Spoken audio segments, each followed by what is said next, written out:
Good morning, welcome to Planet Mojo. In this video, I'm going to install a 2-zone freeze-proof PEX water system.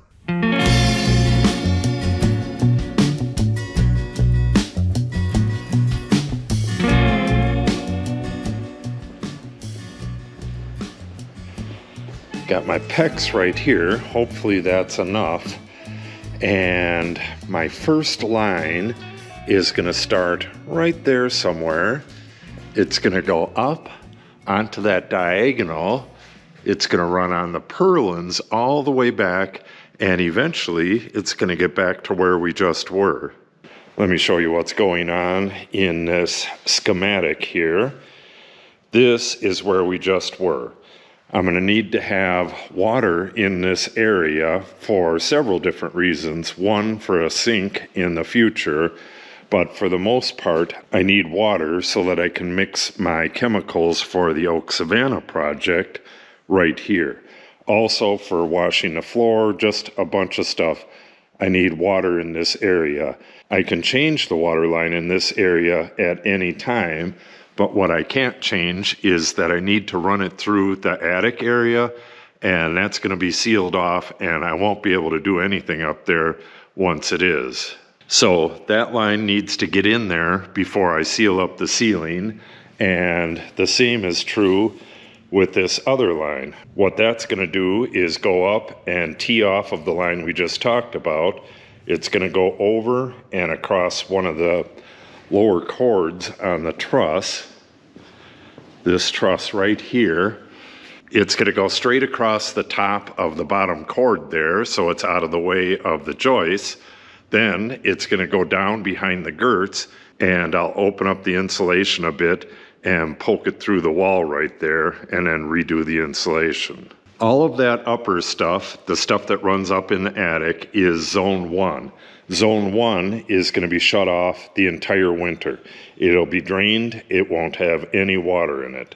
Zone 2 will be used most of the winter, but there's times when that needs to be shut off as well. So I've designed a 3-valve system. The first valve in the system is the frost-proof hydrant. That shuts the entire thing off, and the other 2 valves are for shutting off separate zones.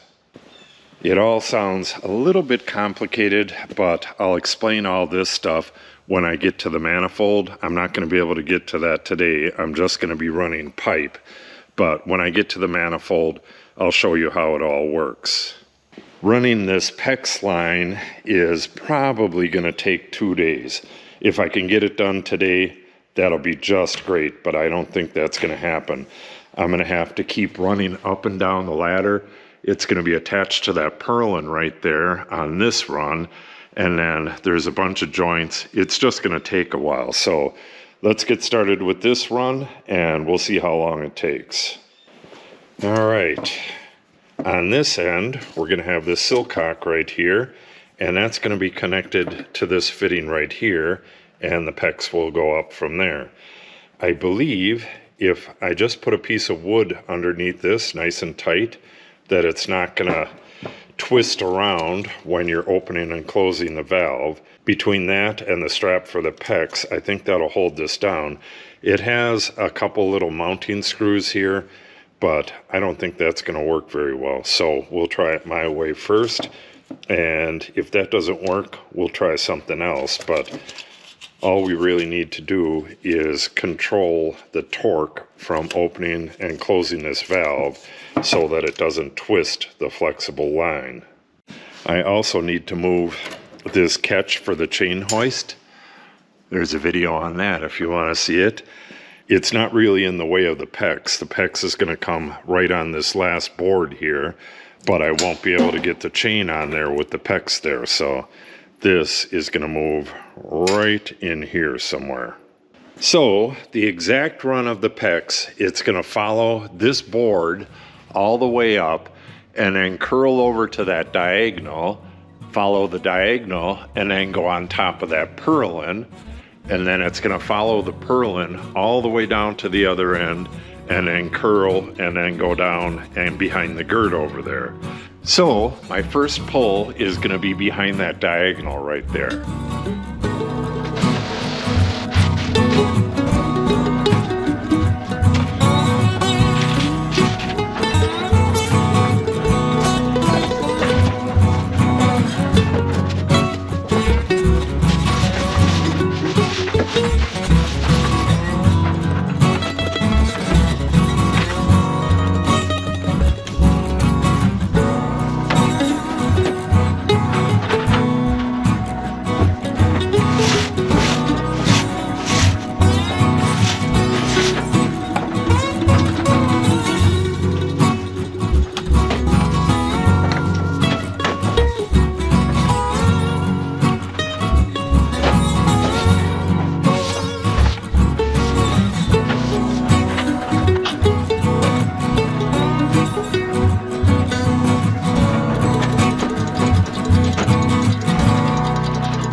right, we have the first run pulled, and it goes all the way over to where it's going to end up over here, kind of.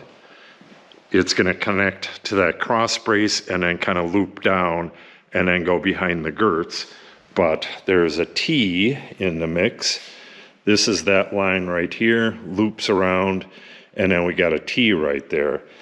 So I can actually pull it either way from here, but I think I'm going to get it right where that fitting goes and then pull it tight and then pull all the slack out that way and then loop it over for that T, which means I'm going to have to pull a bunch more of this over until I have about the right amount on that side.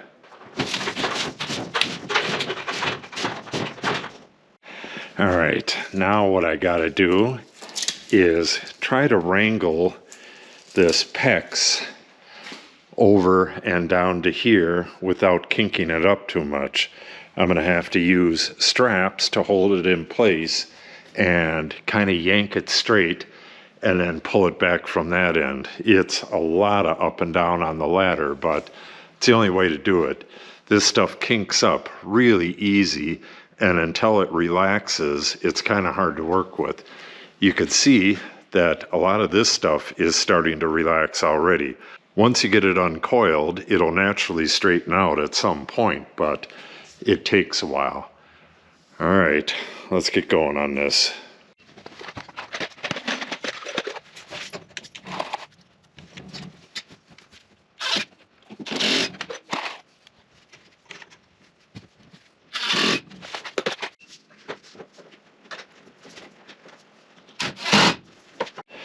All right, with this temporarily screwed down with these straps, I'm going to work my way up until I get to that diagonal up there and try to get the twist out of this. Then I'm going to pull it semi-tight and get it kind of where it's going and cut it to rough length. That way it'll be easier to get the twist out of this. Once I get the twist out of it, I can put my permanent straps in here and then strap it all the way to the other side and get to work over there.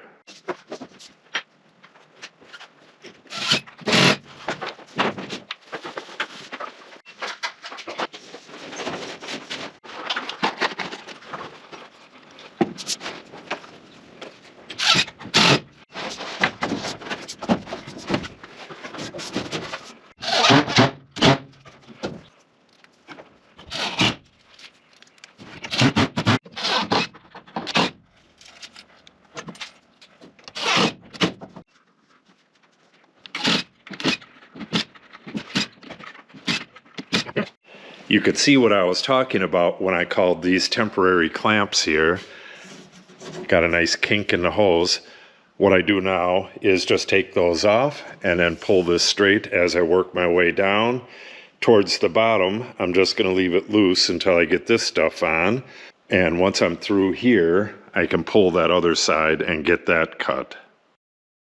All right, I'm done with this end for now, and I found out that my pipe is not really in the way of the chain. Bada bing, bada boom. If it ever bothers me, I can just add a chunk of wood here and move it over a little bit, but I don't think it will. All right, let's start strapping this PEX down. All right, I have the first two bays strapped, and we have 3 more, but it's starting to kink. Well, not really kink, but it wants to uncoil a little bit. So now I'm going to come back down on this end, pull it tight, and then figure out about where it needs to be cut it long. Then it'll be able to twist around and get where it wants to go before I start putting these next straps on. Okay, I'm on the other end of the run. Just got to pull that fairly tight and then spin around. And my joint is going to be right in here somewhere, so I'll cut it off at about this length right here, somewhere in there, and then we'll get back to strapping this down. This will be a little difficult because I have things in the way, but I gotta do is go to right there.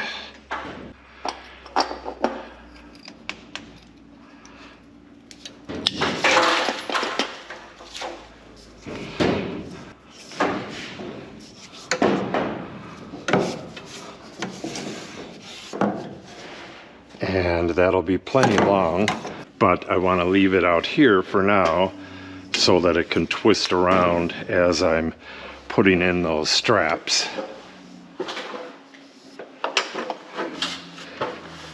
All right, this line is completely pulled.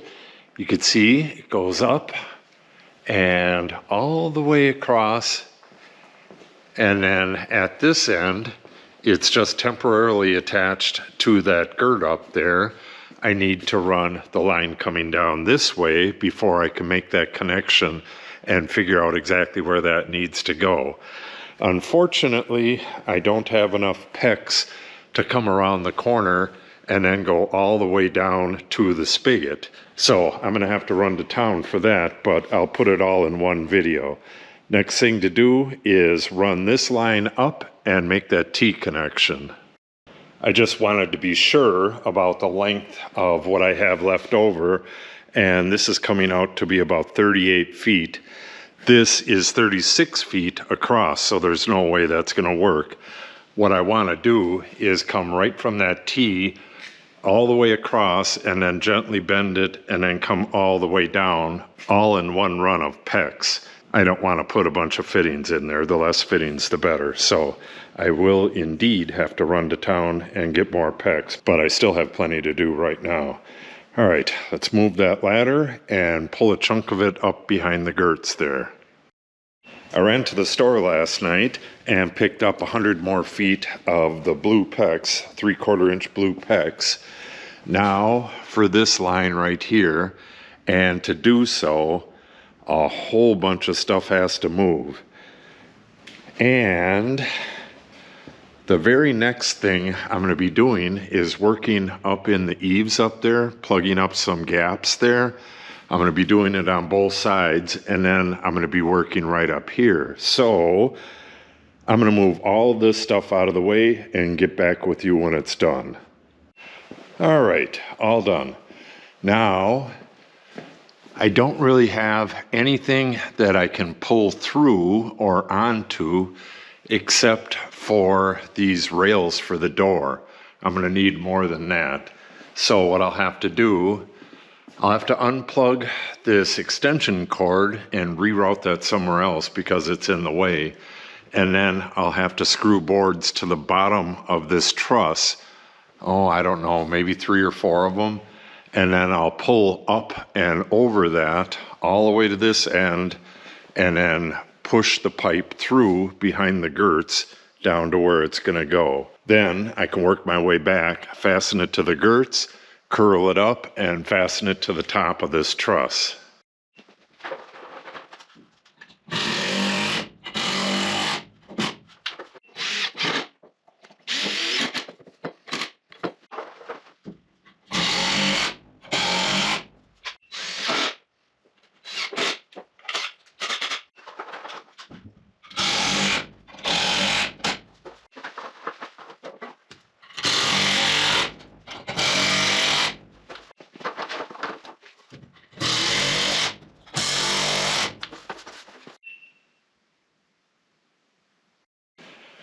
All right, the last thing I'm going to do is put this wood clamp on the end of this one here, and that'll keep the pipe from falling off the end.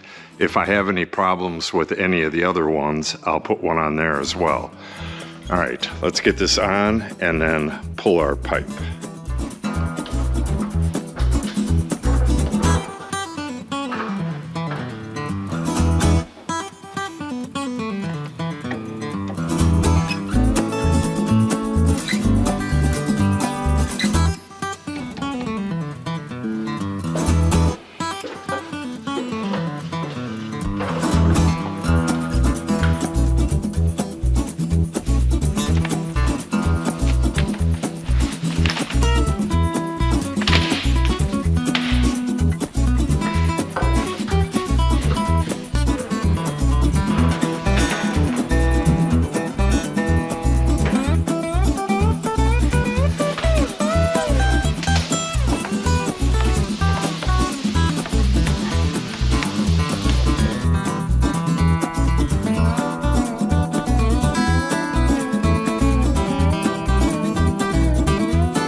So what I was thinking for straps for this is this, I think it's nylon, polypropylene.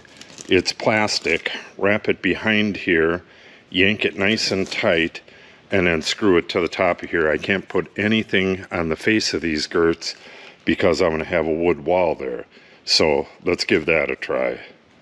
I figured out a great way to strap this. What I'm doing is putting this right up against the post here, and I'll pull this out and put a screw in right here, then grab this end and pull it really nice and tight, and then put a screw through both of them right here. I've only done one so far, but it is really nice and tight in there. And attaching it this way, I don't have to attach it to the top of the girt. I can attach it anywhere I want. I may not be able to do that on that side, but I can also probably strap it right to the propane line on that side. I don't know, we'll see when we get there. All right, I'm gonna put 3 more in here, and then we're gonna start running this across the truss.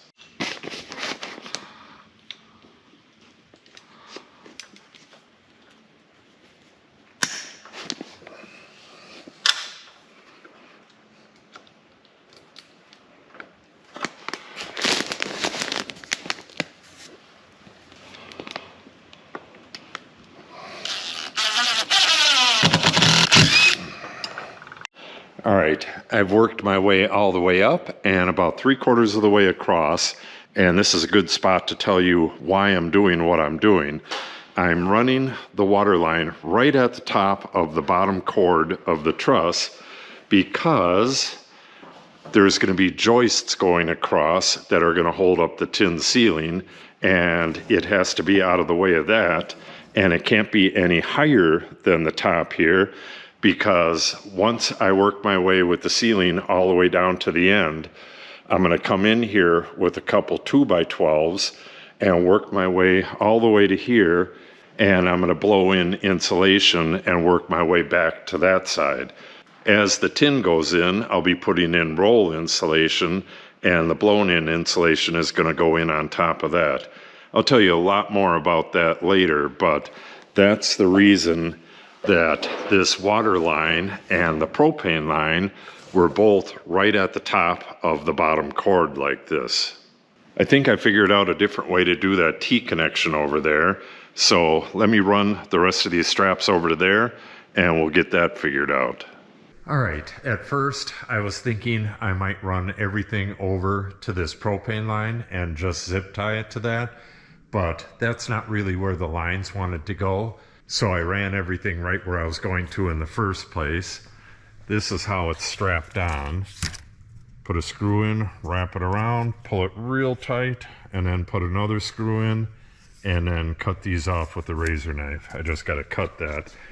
Not going to put one on there until I get this area finished up, but I think this is going to be it for the PEX for a while. Now that the lines are run up above the ceiling, they're not going to hold up the ceiling anymore, so I can get to work on other stuff that needs to be done up there. The Amish tin guy talked me into not using the sealers, the inside sealers on the ends of the roof, and now hornets are getting in there like crazy. Once the ceiling's in, they're not going to be able to get in here, but I'm afraid I'm going to have a big hornet nest up in the attic. So I'm going to seal all those, but part of the ceiling is going to be with foam. So I got to do this ceiling in the morning when it's warm enough. As soon as the sun hits that roof, it gets toasty warm up there. So I'm going to do this one in the early morning and then this one in the evening. You could see the light coming through there. Tons of bugs get through there, and I'm going to seal that off. When I get back on this project, I got to put both of the hose bibs on and make the freeze-proof manifold. This is kind of how it wants to go, but it won't fit between the hydrant and the drain there, so I'm gonna have to figure out a different way to configure it, but I'll get it figured out. As far as the self-draining part of the system goes, both of these lines, for the most part, where they go in long runs, they're perfectly horizontal, so as soon as you open a valve or something, all that water is just going to drain completely out. It'll drain both this way out the spigot if you have the spigot open, and back this way down through the drain. I'll show you that in action when I actually build the manifold here. So if you want to see all that, make sure you subscribe and click on the update icon. If you have any questions or comments, make sure you put them in the comment section below. And if you share the video and or give it a like, it helps the channel out greatly. Thanks for watching and have a great day.